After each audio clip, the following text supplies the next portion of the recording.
नमस्कार दोस्तों, my self Seema Singh. I hope आप सब बढ़िया होंगे। जैसा कि आपको पता है, हम यहाँ पे होम साइंस के टॉपिक कवर करते हैं और आज जो हमारा टॉपिक है वह है खाद्य परिरक्षण एवं संग्रह, जिसे हम फूड प्रिजर्वेशन एंड स्टोरेज बोलते हैं।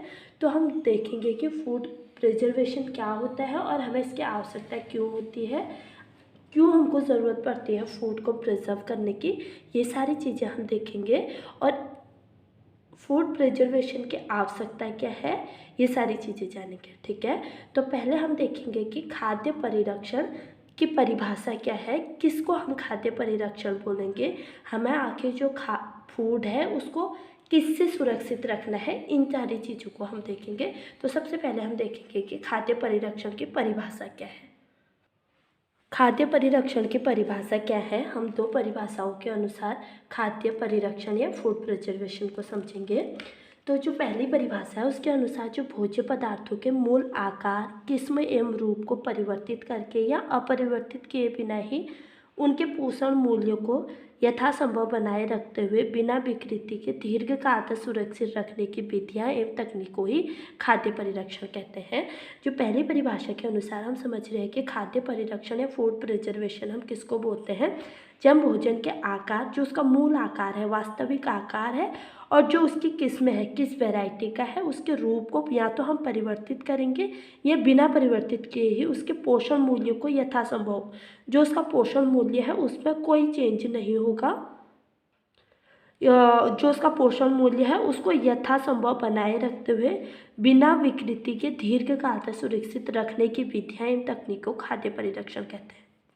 और सेकेंड परिभाषा के अनुसार जो खाद्य परिरक्षण है वो क्या है, भोजन परिरक्षण वह तकनीकी एवं विधियाँ हैं जो खाद्य पदार्थों को सूक्ष्म जीवाणु, फफूंदी, विषाणु, कीड़े मकोड़े, चूहे, एंजाइम्स तथा स्वतः ऑक्सीकरण होने से बचाती है तथा खाद्य पदार्थों को लंबे समय तक सुरक्षित करके रखती है, खाद्य परिरक्षण कहलाती है। दूसरे परिभाषा के अनुसार जो भोजन परिरक्षण है वो क्या होता है, जब हम खाद्य पदार्थों को सूक्ष्म जीव, जो जीव हमारे आंखों से नहीं दिखते हैं, जीवाणु, फफूंदी, विषाणु और कीड़े मकोड़े, चूहे, एंजाइम्स से तथा स्वतः ऑक्सीकरण द्वारा जब हम भोजन को बचाते हैं और लंबे समय तक स्टोरेज करके रखते हैं तो उसे हम खाद्य परिरक्षण कहते हैं। तो हम दो परिभाषाओं के अनुसार समझ चुके हैं कि खाद्य परिरक्षण किसको कहते हैं। ठीक है, इसका जो सिंपल सा अर्थ निकलता है, भोजन के जो पोषक मूल्य हैं उनमें बिना परिवर्तन किए हुए लंबे समय तक उनको सुरक्षित रखना ही खाद्य परिरक्षण कहलाता है। अगर हमें एक लाइन में बताना है कि खाद्य परिरक्षण क्या है, तो भोजन के पोषण मूल्य में परिवर्तन किए बिना या उसमें परिवर्तन करके भोजन का जो पोषक मूल्य है उसमें परिवर्तन किए बिना ही उसको लंबे समय तक सुरक्षित रखने की जो प्रक्रिया है उसे खाद्य परिरक्षण कहते हैं। ठीक है, अगर एक लाइन में अगर हमसे कोई पूछता है कि खाद्य परिरक्षण क्या है, तो जो भोजन का जो भी भोजन है उसके पौष्टिक मूल्य में बिना परिवर्तन किए, जो उसका पोषण मूल्य है उसमें बिना परिवर्तन किए हुए जब हम उसको लंबे समय तक सुरक्षित रखते हैं, वही प्रक्रिया खाद्य परिरक्षण कहलाती है। ठीक है, अब हम पढ़ेंगे कि भोजन परिरक्षण के सिद्धांत क्या है, जिसे हम फूड प्रिजर्वेशन प्रिंसिपल्स क्या है उसको पढ़ेंगे। ठीक है, भोजन परिरक्षण के सिद्धांत क्या क्या है, food preservation of principles of food preservation के क्या है, ये चीज़ें हम देखेंगे। फूड प्रिजर्वेशन का जो पहला प्रिंसिपल है वो क्या है, खाद्य पदार्थों से सूक्ष्म जीवों को नष्ट करना। ठीक है, जो भोजन परिरक्षण का पहला सिद्धांत है वह है खाद्य पदार्थों से सूक्ष्म जीवों को नष्ट करना। और सेकंड प्रिंसिपल क्या है, सेकंड सिद्धांत है सूक्ष्म जीवों की वृद्धि एवं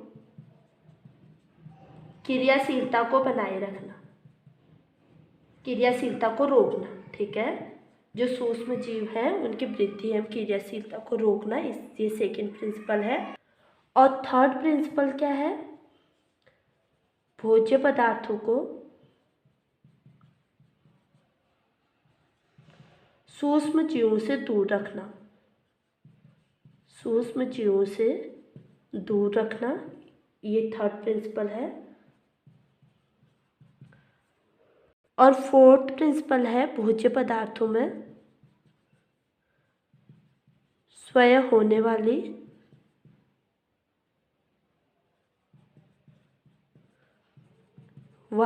क्षति को रोकना।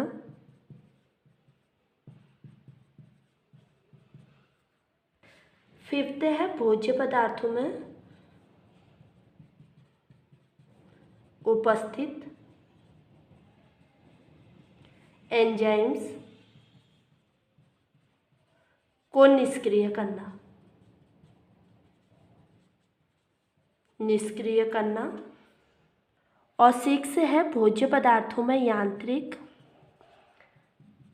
तथा भौतिक कारणों से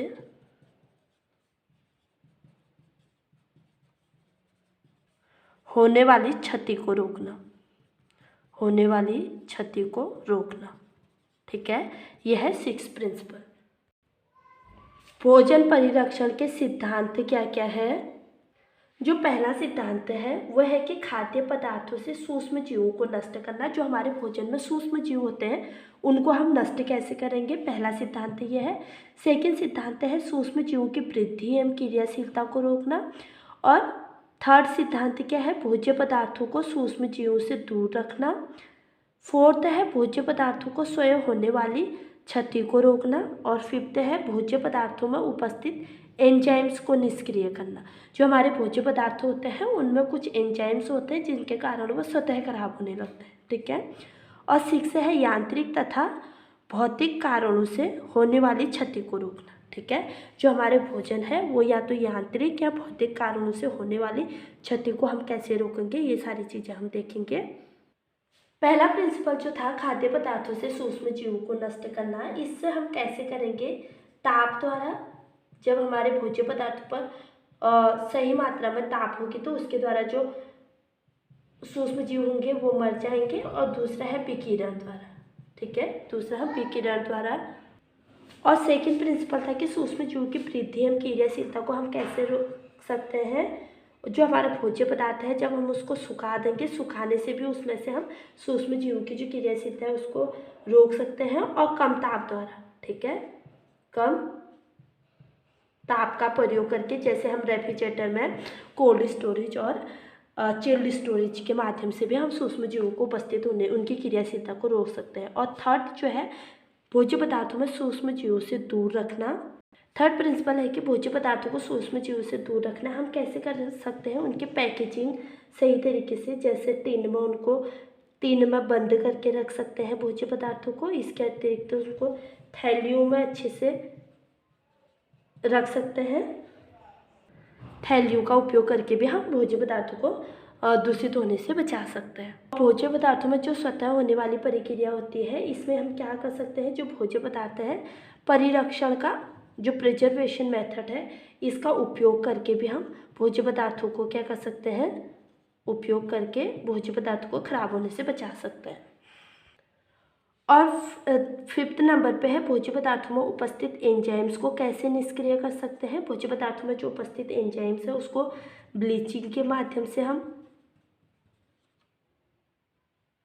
एंजाइम्स को निष्क्रिय कर सकते हैं। और सेकंड है कि हम उबालना। ठीक है, उबालना, अगर जब हम अपने भोज्य पदार्थों को उबाल देते हैं उससे भी उसमें हम जो भोज्य पदार्थों में उपस्थित एंजाइम्स होते हैं उसको निष्क्रिय कर सकते हैं।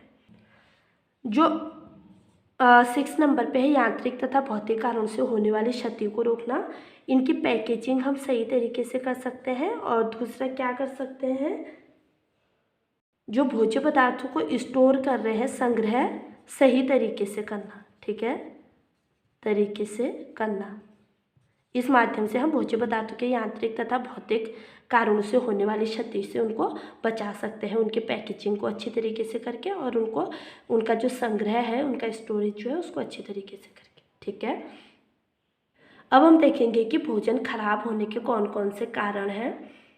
भोज्य पदार्थों का खराब होने का जो सबसे पहला कारण है वह है कीड़े मकोड़े, चूहों एवं पक्षियों के द्वारा भोजन का खराब होना। कीड़े मकोड़ों के माध्यम से जो भोजन हमारा खराब होता है वो कैसे होता है, जब चूहे हमारे भोजन को कुतर देते हैं तो उससे क्या होता है, ये प्लेग रोग हो जाता है। ठीक है, प्लेग रोग का वाहक चूहे होते हैं और कीड़े मकोड़े जब हमारे भोजन में चले जाते हैं तो वो भी हमारे भोज्य पदार्थ को खराब कर देते हैं।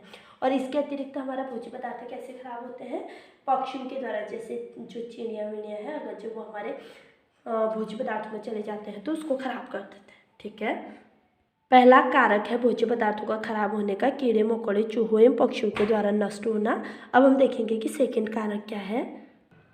सूक्ष्म जीवों द्वारा हमारा भोजन कैसे नष्ट होता है, जैसे जीवाणु, फफूंदी और खमीर के कारण जो हमारे भोज्य पदार्थ नष्ट होते हैं वो कैसे होते हैं, जीवाणु के माध्यम से जो हमारे भोज्य पदार्थ हैं वो कैसे नष्ट होते हैं। जीवाणु क्या होते हैं, सूक्ष्म जीव होते हैं। ठीक है, सूक्ष्म जीव होते हैं, इनको नंगी आंखों से नहीं देखा जाता है, नंगी आंखों से नहीं देखा जा सकता है। इसके लिए हमको माइक्रोस्कोप की ज़रूरत पड़ती है, माइक्रोस्कोप स्कोप की आवश्यकता होती है जीवाणुओं को देखने के लिए, आवश्यकता होती है। ठीक है, और जो जीवाणु होते हैं ये कहाँ पे पनपते हैं, मिट्टी में ये पनप जाते हैं।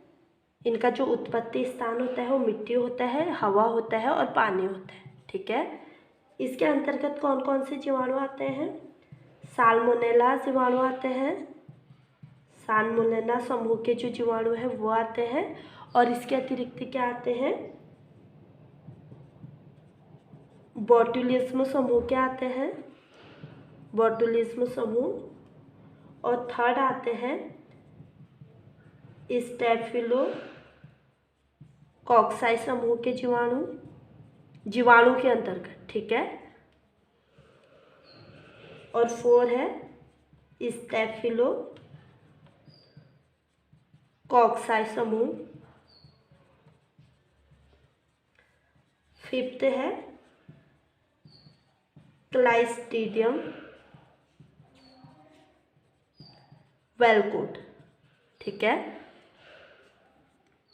तो जो हमारे भोजन के खराब होने का जो सेकंड कारक है वो क्या है, सूक्ष्म जीव द्वारा नष्ट होना। सूक्ष्म जीव कौन कौन से होते हैं, जीवाणु होता है, फफूंद होती है, खमीर होता है।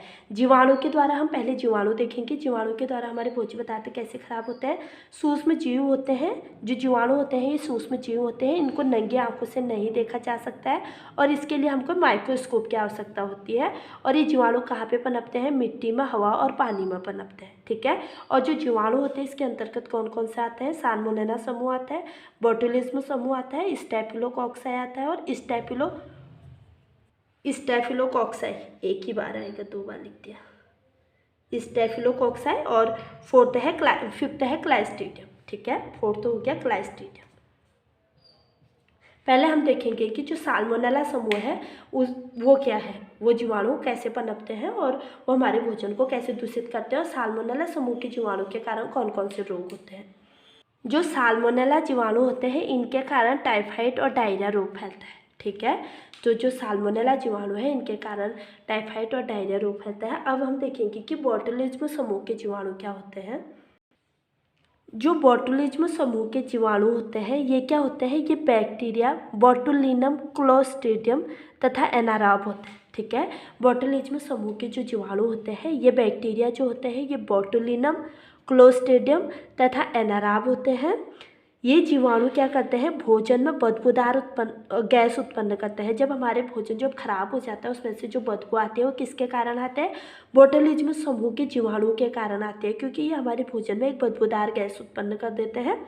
और ये जो जीवाणु होते हैं ये ऑक्सीजन की अनुपस्थिति में भी जीवित रह सकते हैं। ठीक है, अगर किसी डिब्बे में हमारा जब भोजन होगा, अगर उसमें बोटुलिज्म समूह के जीवाणु चले जा रहे हैं, अगर डिब्बा बंद है, उसमें ऑक्सीजन गैस प्रवेश नहीं कर रही है, तो उसके बाद भी ये जीवाणु बोटुलिज्म समूह के जो जीवाणु होंगे वो हमारे भोजन को खराब कर देंगे। ठीक है, और उनमें बदबू उत्पन्न कर देंगे। थर्ड हम देखेंगे कि जो भोजन को खराब करने वाले जीवाणु हैं, उसमें थर्ड टाइप से कौन सा है, स्टेफिलोकोक्काई समूह। ये कौन से जीवाणु हैं ये देखेंगे। स्टेफिलोकोक्काई समूह के जो जीवाणु होते हैं, ये जीवाणु क्या करते हैं, ये कहाँ पे उत्पन्न होते हैं, मनुष्यों के घाव, अगर कहीं पे चोट लग जा रही है उस पर घाव बन जा रहा है, फोड़े, बाल तथा नाक आदि में उत्पन्न होते हैं। ठीक है, स्टेफिलोकोक्काई समूह के जो जीवाणु होते हैं ये मनुष्य के घाव में, फोड़े में, बाल, नाक आदि में उत्पन्न होते हैं और भोजन में पहुंचकर ही उसको सड़ा देते हैं। जब ये जीवाणु हमारे हाथों के संपर्क में, जैसे अगर हमारे हाथ में घाव हुआ है, अगर उस घाव में ये जीवाणु उत्पन्न हो जा रहे हैं तो उसी हाथ को जब हमने भोजन से टच कर रहे हैं तो ये जीवाणु क्या होंगे, हमारे भोजन में चले जाएंगे और हमारे भोजन को सड़ा देंगे। ठीक है, अब हम देखेंगे कि क्लाइस्ट्रीडियम वेलफोर्ड जो जीवाणु हैं वो कौन से होते हैं। 4 टाइप्स के जो जीवाणु हैं उनको बोला जाता है क्लाइस्ट्रीडियम वेलफोर्ड। ये कहाँ उत्पन्न होते हैं, ये बासी भोजन में उपस्थित होते हैं और इनकी वृद्धि कितने पर होती है, 30 से 50 डिग्री सेल्सियस पर जब टेम्परेचर हमारा होगा भोजन का तो वहाँ पे इनकी जो वृद्धि होती है वो तीव्र हो जाती है। और इसके अतिरिक्त ये कहाँ पे उत्पन्न होते हैं, मिट्टी में, हवा में, मनुष्य तथा जानवरों के मल में ये उपस्थित रहते हैं। क्लाइस्ट्रीडियम वेलफोर्ड समूह के जो जीवाणु होते हैं। ठीक है, तो हमने देख लिया कि जीवाणु के कारण हमारा भोजन कैसे दूषित हो रहा है और अब हम देखेंगे कि फफूंदी के कारण हमारा भोजन कैसे दूषित होता है। ठीक है, सेकेंड टाइप से जो सूक्ष्म जीवाणु होते हैं वो है फफूंद। ये हमारे भोजन को कैसे नष्ट करता है। फफूंद कहाँ पे उत्पन्न होती है, नमी और स्थिर वातावरण में ये इसकी तीव्रता बढ़ जाती है और वहाँ पे ये उत्पन्न होता है। ठीक है, सहायक होता है। और फफूंद जो है ये भोज्य पदार्थों का तापमान बढ़ जाता है। फफूंद में क्या होता है, जो हमारे भोज्य पदार्थ हैं उनका तापमान बढ़ जाता है और भोज्य पदार्थ जहरीले हो जाते हैं। ठीक है, फफूंद के कारण जो हमारे भोज्य पदार्थ हैं वो जहरीले हो जाते हैं और फफूंद भोजन में माइक्रोटॉक्सिन्स भी उत्पन्न करता है। जो फफूंद है वो हमारे भोजन में माइक्रोटॉक्सिन्स विष उत्पन्न करता है। फफूंद क्या है, वनस्पति श्रेणी का सूक्ष्म जीव है। जो फफूंद होता है ये वनस्पति श्रेणी का सूक्ष्म जीव होता है। 20 से 30 डिग्री सेल्सियस पर इसकी गति तीव्र हो जाती है। फफूंद की जो गति है वो 20 से 30 डिग्री सेल्सियस पर इसकी गति तीव्र हो जाती है। तो जो फफूंद होता है वो हमारे भोजन को क्या उत्पन्न करता है, उसमें माइक्रोटॉक्सिन विष उत्पन्न कर देता है। फफूंद एक वनस्पति श्रेणी का सूक्ष्म जीव है और 20 से 30 डिग्री सेल्सियस पर ये इसकी गति जो होती है वो तीव्र हो जाती है। ये तो हमने देख लिया कि फफूंद हमारे भोज्य पदार्थों को कैसे नष्ट करता है। अब हम देखेंगे कि खमीर हमारे भोज्य पदार्थों को कैसे नष्ट करता है। ठीक है, खमीर हमारे भोज्य पदार्थों को कैसे नष्ट करता है। खमीर किसमें उत्पन्न होता है, खमीर शर्करा युक्त, जिसे हम शुगर बोलते हैं, शर्करा युक्त भोज्य पदार्थों में पाई जाती है खमीर। जिस भी भोज्य पदार्थ में हमारा शुगर होगा उस भोज्य पदार्थ में हमारा खमीर पाया जाएगा और खमीर के माध्यम से भोज्य पदार्थ हमारा खराब होगा। खमीर क्या है, जिसे हम फर्मेंटेशन क्रिया द्वारा, जो खमीर है जिसे हम फर्मेंटेशन भी बोलते हैं, फर्मेंटेशन क्रिया द्वारा शर्करा एल्कोहल, कार्बन डाइऑक्साइड, लैक्टिक अम्ल, एसिटिक अम्ल में बदल जाता है। ठीक है, खमीर फर्मेंटेशन की क्रिया के द्वारा जो शर्करा है यानी कि sugar, alcohol, carbon dioxide, lactic अम्ल, एसिटिक अम्ल में बदल जाता है। ठीक है, तो भोजन खराब होने के जो कारक है उसमें हमने सबसे पहला कारक देखा कि कीड़े मकोड़ों और चूहों पक्षियों द्वारा नष्ट होना भोजन का। दूसरा देखा कि सूक्ष्म जीवों द्वारा हमारा भोजन नष्ट कैसे होता है, उसमें हमने देखा जीवाणु द्वारा कैसे नष्ट हो रहा है, फफूंद द्वारा कैसे नष्ट हो रहा है, खमीरीकरण द्वारा कैसे नष्ट हो रहा है। जीवाणु द्वारा में हमने देखा था साल्मोनेला समूह, बोटुलिज्म समूह, स्टेफिलोकोक्काई समूह, क्लाइस्ट्रीडियम।